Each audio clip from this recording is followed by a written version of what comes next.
Matt Pressman from Florida Tennis Magazine. This is very exciting. I'm here at Saddlebrook Resort. I used to play on these courts in high school, my junior year, and it's a thrill to be out here right now with Sean McQuillan, who's the director of Racket Sports, and we're going to learn a little bit about Saddlebrook Resort and a little bit about the program they have here for tennis. So Sean, tell me a little bit about Saddlebrook, the history of it, and how it's changed over the years. Yeah, so the Hopman program started, I think, in the mid to late 70s. It was based at another location. In 1986, they actually moved it up here, and they couldn't build the courts fast enough. So we currently have 41 tennis courts on property. 2 grass, 2 red clay, 29 hard true, and 8 hard courts. And yeah, we've got players of all levels of abilities, from touring pros all the way down to entry level adults and juniors and everything. So let's go back in time. Who are some of the players that came through Saddlebrook and through the Hopman program? Well, I mean, before my time, obviously you had Jim Courier, Pete Sampras, Martina Hingis, Marty Fish, James Blake, Andy Roddick went to school here. And then more recently, John Isner, Hubie Horkix, right. Dennis Kudla. We had the Davis Cup tryouts a couple years ago here in December. So right. and then our off season, we have a lot of players that will come in, Thanksgiving to Christmas before Australia. Like Misha and Sasha Zverev. Oh yeah, right? Sasha Zverev's been here since he was, I think, 11 years old. Yeah. Misha was still here a couple weeks ago with his sons on court. Yeah. So it's crazy. Yeah. I remember going to school here about 16, 17 years old, seeing Sampras work out here, seeing so many players, and then a few years later, Roddick and Fisher here kind of going at it. And so it has such a legacy in Florida, this academy. Now that we've kind of fast forward to this time, how has the academy changed over the years? What's happening now? Just bring us up to speed a little bit. Yeah, absolutely. So we definitely evolved with the times. It used to have more emphasis on kind of a straight schedule, and it's not really feasible to do anymore, especially with top-ranked juniors. They're going to be on the road, 20 to 32 weeks a year. So we've opened up our programs a little bit, and we've modified the training structures. So we do tactical training pretty much 9 to 11 in the morning and 1 to 3 o'clock. The students that are in the 9 to 11 aren't in the 1 to 3. Okay. They're blended school or they're full online school. Okay. And then our tactical programs are 3 to 5. Monday through Friday. We're heavy on competition because that's where you're going to figure out what you really have to work on. Okay. So our students play 2 to 3 matches a week in-house. Is the ladder matches still on Fridays? Because that's what it was when I was a kid. No. That's evolved as well. So ladder matches used to be Tuesday, Thursdays, and now it's pretty much any day. It could be Tuesday, Wednesday, or Thursday. Okay. So Fridays we do a lot more college prep or tournament prep, college style training. Okay. So we do a lot more live ball hitting, things like that on Fridays. A little bit less matches on Fridays. Okay, and then I come as a kid coming from Connecticut down to Wesley Chapel, Florida, right outside of Tampa, training here at the beginning.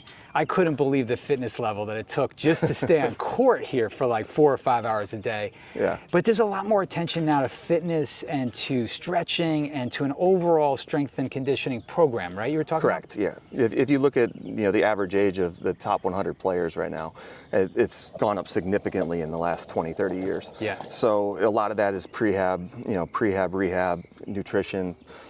We have a whole department that covers that as well. So our students learn good, routines, pre-match routines, match routines, post-match routines. But then also, our students are lifting 2 days a week, and they're doing conditioning and fitness 2 days a week. So we have a 4-day actual physical performance program. Right, and then to take people back again, Hopman originally well known for training John McEnroe, right? Mm-hmm. And also just known for this emphasis on fitness, really getting people in good shape, drilling them hard, making sure they're ready for tournament play. Still that ethos runs through this academy, right? Correct. So Rick Crockett, who's our tennis academy director and oversees our junior programs, he started with Hopman in '78. I've spent a lot of time with him in the last 14 years. And the big thing that's always kind of stuck with me was that Rick will always talk about how Mr. Hopman said, people used to play tennis to get fit, and he flipped it on its head and said, no, you have to be fit to play tennis. Yeah. And that's where that whole mentality came from, and the modern academy structure. And then another cool thing that I remember as a kid going to Saddlebrook and here at Harry Hopman's was my roommate was #1 in Brazil. A guy on court with me was #1 in Japan. And it was just this international kind of mix of players bringing different styles. and the competition was fierce. So is it still like that in terms of the international flavor, in terms of the competition? Absolutely. So we have students from 17 different countries this year. Wow. When I first started here, it surprised me how many kids were from all over. And I mean, we've got students from Germany, Spain, Egypt sometimes, Saudi, Qatar, Australia, China, Korea, Japan, Malaysia, Hong Kong, Mexico, Brazil. We used to have a fair amount of Chileans as well. It just varies, but yeah. So this year we have students from I think 17 different countries. Yep. And so you're getting different styles. You're getting that kind of, let's say some of the guys from Europe and Latin America tend to play more clay court tennis, more baseliners. You got some more American tennis, which can sometimes be a bit more aggressive. Yep. And the other cool thing you mentioned about all the courts here, you do have grass courts, red clay, hard true, hard courts that we're on right now, yep. right? So you've got everything here. Yeah. Yeah. It surprises me, but our grass courts get used for pre-warm-up for Junior Wimbledon. Very cool. Last year we had 3 different kids that were playing Junior Wimbledon that came in from out of state to train on our grass before going over there. The year prior to that, USTA National brought their top players over to train. So, yeah. Yeah. And so now, back in the day when I went here, it was really Bollettieri and Hopman, right? Those are the 2 big academies. And then I just found out, speaking with some of the coaches here, that Bollettieri had actually worked for Hopman. Yeah. So you could say that Hopman is sort of the grandfather of the whole academy system, right? Correct. And this is something that I think gets overlooked amongst some of the people nowadays looking at the academy kind of scene in Florida, let's say. So what makes this academy different, let's say, than some of the other academies in Florida? Our attention to detail in individuals, I think that's the biggest thing. Okay. A lot of places will talk about that, but anybody who's been in our academy offices sees how our boards are set up. We never have more than 4 on a court, which you saw this morning. Yeah, sure. The same core group of coaches work with the same students, and we're catering to what their needs are in development. Yeah. And so we're going through their tournament schedules and saying, okay, you've got this coming up. This is what we're going to be working on. We're also following up saying, hey, you just played this, and these are the areas that we really need to focus on this week. And the coaches meet every single morning. And it's really just attention to detail and individualized training. And also achievement, right? So it's like when I went here, I remember I was a pretty good junior in Connecticut, and then I went through the program in the junior year of high school, wound up getting a scholarship to UConn, wound up being captain there, and it improved my game so much. And so one of the things we were talking about before off camera was a lot of kids come here and their UTR just skyrockets, right? And they're able to start winning tournaments, and just coming through this system really helps improve them rapidly. Yeah. So on average, we see a point and a half bump in a 9-month school year. Wow. We do have some that are talking about just, UTR, right? Yeah, UTR bumps. I apologize. Yeah. We do have some though that even surprise us. One of our students that's been here for a year and a half now, he jumped 2 full points from an 8.5 to a 10.5 in boys 16s, which is very difficult to do. Yeah. We also had Luisa Stefani, who went to school here for 3 years. She came in and was kind of in the middle of the pack, and by the time she finished, she was top 10 in the world junior, playing 1 at Pepperdine, and now she's got a Grand Slam title and a bronze in Tokyo. So it's really, because we're so individualized, that if you get the student that really that has the passion and puts forth 100% effort, they're going to see maximum returns. Yeah, and then let's talk a little bit about, so kids come here, and you've been here for a few years, you've seen this, they wind up at a big college program, they wind up going pro, some of them just wind up, seeing their whole tennis dreams come to fulfillment, or a very fruitful experience coming through here. Tell me a little bit about some of those stories that you've seen over the years, at least since you've been here. Yeah. We had three students at the same time that all pushed each other, 4 actually, that pushed each other pretty hard. So we had Noah Schachter, Liam Draxel, Ryan Getz, and Eduardo Roldan. Okay. And Eduardo was a little bit on the bubble of those 3. Okay. But all 4 of each other Liam, Noah, and Eduardo pushed each other from 8th grade on. Ryan came in as a 10th grader. Okay. And by the time they graduated from high school, all 4 of them had ATP points. Wow. Which was back then with the huge draws, 128 draw, for 15s. Yeah. You're winning a lot of matches just to get 1 point. Oh yeah. So all 4 of them finished with ATP points. Noah went on to play 1 at Texas A&M. Liam played 1 at Kentucky. Eduardo played for TCU, and Ryan Getz won 2 national championships with Virginia. And now Liam's already won a challenger first year on the tour.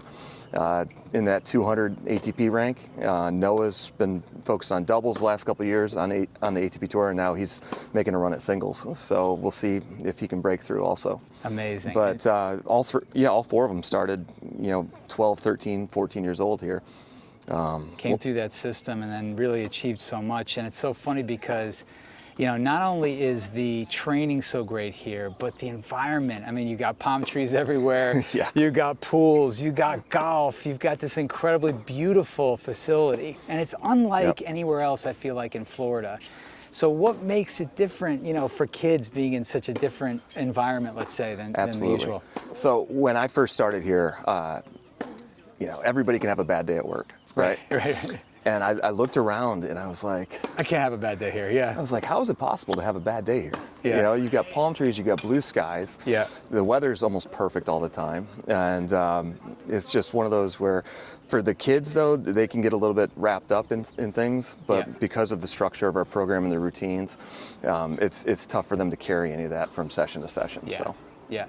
And so you've got a number of different programs, right? You've got camps that go on here. Mm-hmm. You've got a full-time boarding school, which it used to be called Palmer Academy when I was here back in the day. And now it's Saddlebrook Prep since 1993, I believe. Right. So tell us a little bit about the different programs offered here. Absolutely. So, our basic program is prep school plus tennis. Okay. Or prep school, tennis, and boarding. Okay. Depending on your UTR and your age, you're going to have a straight schedule, meaning that you go to school from about 7:30 in the morning until noon, lunch until 12:30, and then you're on the courts with us from 1 to 5. Okay. That 1 to 3 is the tactical block. The 3 to 5 is the technical block. The 3 to 5 is the tactical block, and then 5 to 6 you have your fitness training. Okay. If you're in high school and your UTR warrants it, then we offer a blended program as well. So the blended program opens up this 9 to 11 training block for touring pro, with our touring pros and our top juniors. So they would go to school until 9, and then they're on the courts with us 9 to 11, and then they're back in school until 1:45, and then they have a little bit of a different schedule because they do on-court movement and serve return from 2 to 3, and then the tactical block 3 to 5, and then fitness 5 to 6. Right.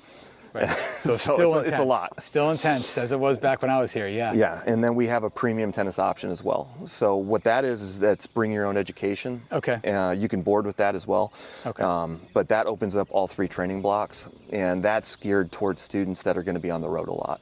Yeah. That are full online students with their own school, and higher level ITF and USTA national junior players. And then there's camps, right? I remember. Absolutely. Yeah, so there's also an opportunity to just come here for a camp. Yeah. Correct. So we have camps 3 times a year. Okay. So we have 2 weeks over winter break. We have 2 weeks for our spring break, and then we have 10 weeks of summer camp. So our spring break right now, the second week is already completely sold out. Yeah. We get a lot of boarding schools that come in, or private high schools that will come down and get their teams ready for their high school seasons. Sure. So sure. Yeah. And then also I remember going here, intense drilling, hard work on court, but then there was always the opportunity to go and play tournaments, right? And the coaches would come along, and you'd have the support of other kids that were doing well in the tournament, and the coaches there for you. So tell us a little bit about that experience, right? So you're not only on-court training and drilling so hard, but you do get this kind of support network at tournaments in Florida, which is no joke. Absolutely. And we have, any given weekend, we could be at 3 or 4 different sites, depending on what level tournaments and what level our students need. Last week we were at an ITF in Mexico, we were at a UTR money tournament, and then we were at 2 different USTA tournaments, depending on what the levels were. Yeah. So we've got the Saddlebrook shuttle buses, and we take them there and we bring them back and we go the next day. And the kids, it builds almost a team atmosphere in an individual sport, which I think is awesome, because if we're bringing 15, 20 kids to the same tournament, they're all cheering each other. Yeah, absolutely. Yeah. Except when they come up against each other in a draw. Yeah. Which I remember happening a few times in my does. day. And it does. If there's so many good players coming from one academy to a tournament, eventually they do kind of go head to head. But it is a really cool experience, and I think it prepares at least those kids looking to go to college. It prepares them a bit for that team atmosphere, right? Yeah, it does. And I'll say that the USTA with the L5 splits is doing a better job of integrating doubles as well. Yeah. And creating kind of a team event. So our kids really like doing that. And then we do spend specific days just focusing on doubles as well, because that's a huge point in college tennis. Oh, absolutely. So yeah. And I can't say enough, guys, how amazing Saddlebrook Resort is, and my experience here just really changed me as a player, as a person. And the fact that I went here and got a scholarship to go to UConn just speaks volumes to the success that Saddlebrook can bring a player, a young junior player really trying to make it. And so it's been an incredible experience for me to be on court here at Saddlebrook, playing a tournament here, no less, on Sunday, which is really cool, the one-on-one doubles. And it's really a pleasure to sit down with you, Sean, and learn more about it. Is there anything else you'd like to leave our viewers, our readers with? Absolutely. So, the success of this academy wouldn't be it wouldn't be as successful as it is without the leadership and guidance of Rick Crockett and Alvaro Betancourt. Rick's our academy director, Alvaro's our director of coaching, and they've been together now for 45 years. Yeah. And they've really made sure that this place has been where it needs to be and successful. So it wouldn't be possible without those two. And we did get a chance to speak with Alvaro a little bit. He was here when I was here. I mean, there's guys that are still here, still making sure that everything is done the way that Harry Hopman would have wanted it to be done. And it's just a pleasure just seeing, that same kind of ethos, like I was saying, running through the academy.